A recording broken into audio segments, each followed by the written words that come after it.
Hi, this is Pay Camping Dad, Doogie. I wanted to show you some little trickier splicing.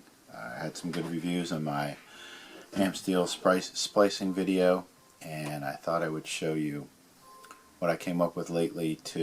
I was making a bunch of long dog bones for a project, so making a locked Brummel on both ends. So in the case of after you have your first lock Brummel in, it's more difficult to pull the other end through that already has a Brummel in it. So I will show you that, and I'll show you a method where you absolutely don't have access to the other end. So a couple quick splicing tips. I'll zoom you in on my table and you'll be seeing my hands from now on.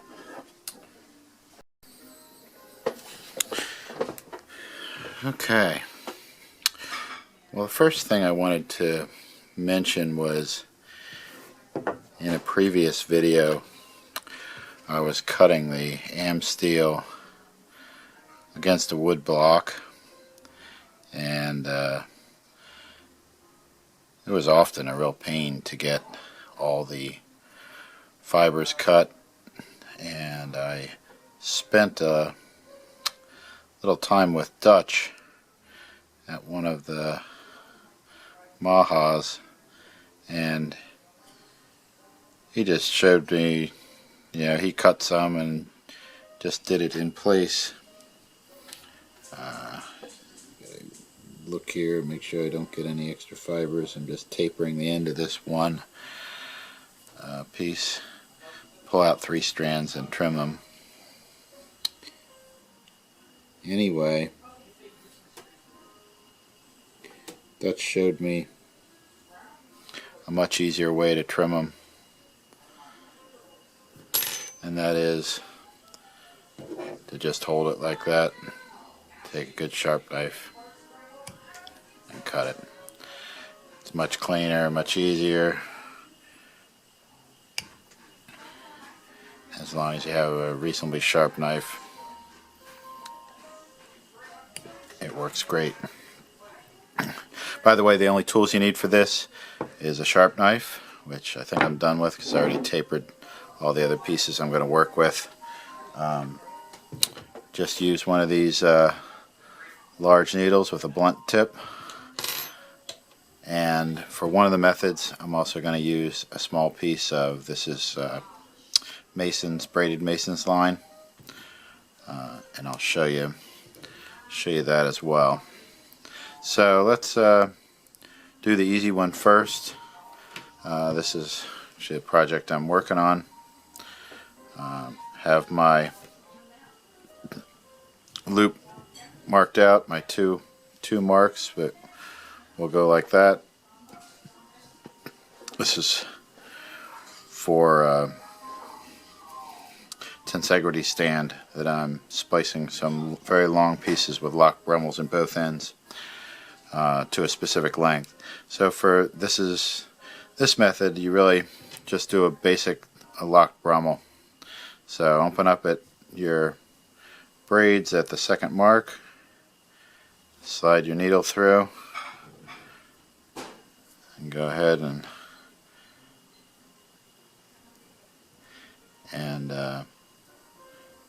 put your tapered end through there. And I found you really don't need much to get it through, and pull that on through. And you pull your first mark through, and then this is just your standard lock Brummel. You open up this other end and you get your other mark and feed through. Where's my mark? I'll go through. It's opening up nice there. So, and always come through, so you'll be taking this line through that way. Now in this case,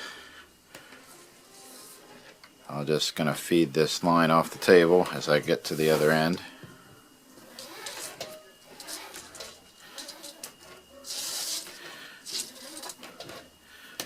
As you see, I already have a locked Brummel on this end. we need to get this through there. Well, you can't thread it through that eye, and it's going to be very difficult to get it through what it looks like it's going to be difficult to get it through, but it actually is not. Take this little piece that I have and lace it through there. Now take this and put it through your eye of your needle. This is significantly thinner than the amsteel, and that, even doubled over like that, comes right through. Now you bring it up, squeeze your end of your splice down so it's as small as possible, give it a little wiggle, and you got nice, easy to pull on that, and she comes right through.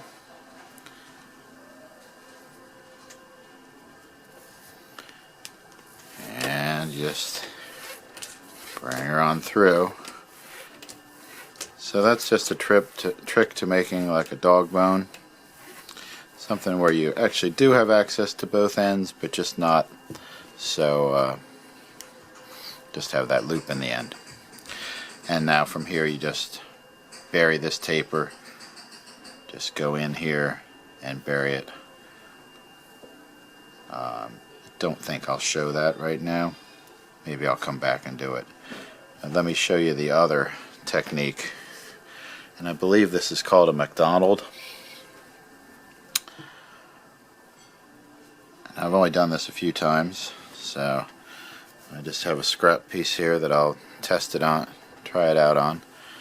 So I got my 2 marks. In this case I'm making a smaller loop for just a dog bone that I want to keep for extension purpose. So the beginning of it is just like the one I just did. Feed through that second mark.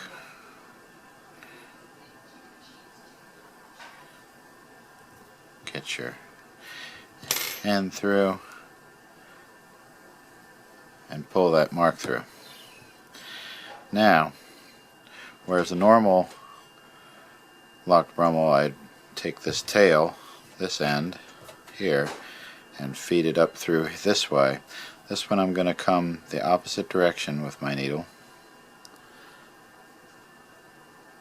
I sure hope this stuff's in focus. I know I'm in frame. So and then in this case I'm going to bring this end through.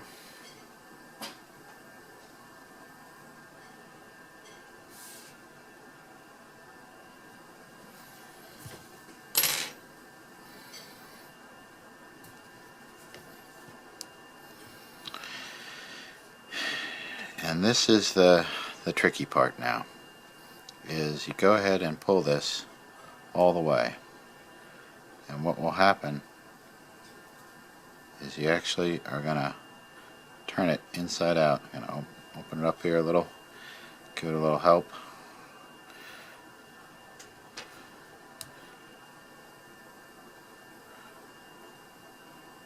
Which I think every time I've done this before I did it with zing it. There we go.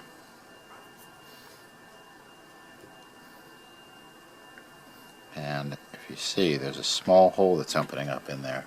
And actually one more tool that I think I will use, you can start with this. There's a little hole that's opening up right here.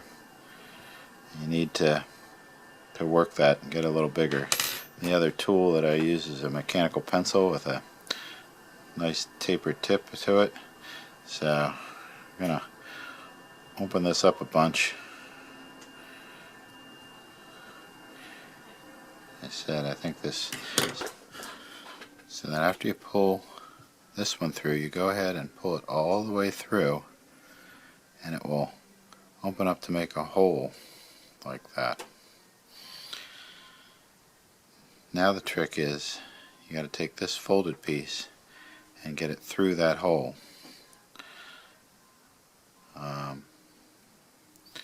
It's also the orientation is critical, which side of the hole you go through.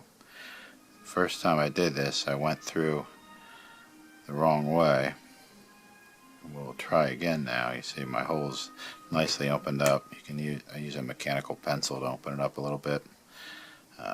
Anything tapered that comes to a fairly fat, you can see you can open up that opening pretty wide. So you should just be able to stuff this through. So now let's figure out which way we need to go. Whether we want to go through that way or this way. I think it's actually you go through this way, so this tail is coming down and away. We come through this direction. See if I can get it through there just by stuffing. Yeah, I think it's coming. You can use that method of folding the thinner string over it. So then you pull that all the way through, and what actually happens is this then unfolds as you pull it through, and now it's just like your regular locked Brummel, and that was the correct direction this time.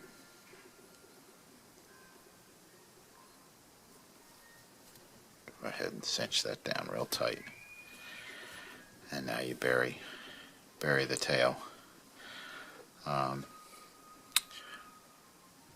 Not sure if I'm going to keep that on that little piece there, but if you want to see a quick tail bury, I need to bury this one. So open up my splices there, try to get it as I'm going to be burying this piece in. I want to get it as close as possible up in here so it lays nice and smooth.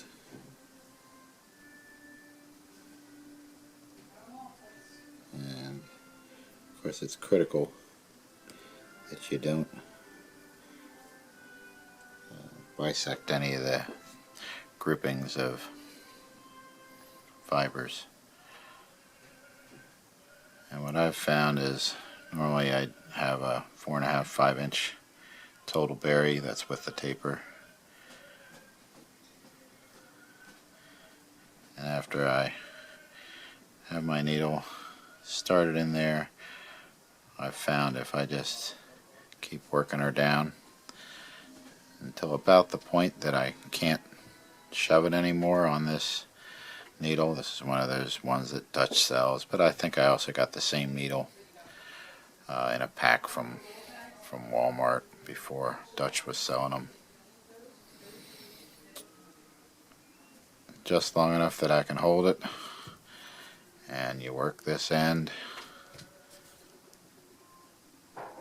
Once you get it started, it goes easy. And I'll have to do that again because I'm losing my grip on the tip of the needle here. And there it goes. Once it gets started, it comes real easy. Go ahead and pull that real tight. And then I always just watch as I'm burying to make sure that it's going to all fit, because I can always stop and rebury, but it should make no problem here. And it's done. Hopefully that showed you some advanced techniques, and I am ready for my tensegrity stand. Get out there and have fun.